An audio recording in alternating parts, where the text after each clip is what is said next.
ทักทายยามมื้อแรงจ้ามื้อนี้เฮ็ดฟืนจ้ะฟืน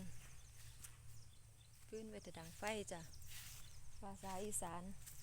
หาฟืนเก็บฟืนไว้เถอะดังไฟก่อไฟอากาศมันเย็นจ้ะพี่น้อง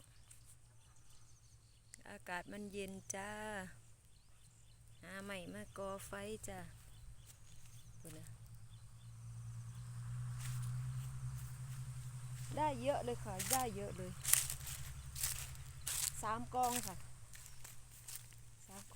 องอันนี้ก็ฟืนเหือนฟืนน้อยก็มีฟืนใหญ่ก็มีไปถดังไฟจ้าก่อไฟหน้าหนาวอากาศมันหนาวเย็นพี่น้องรักษาสุขภาพด้วยขนาดแดดออกยังหนาวอยู่จ้ะอันนี้กองใหญ่จ้ะกองใหญ่มากๆเลยหอดปีใหม่อยู่ดอกตี้ทักทายยามมื้อแรงจ้าเป็นคนเก็บฟืนจ้ะวันนี้เบิ่งดูลูกชายนอนเฝ้า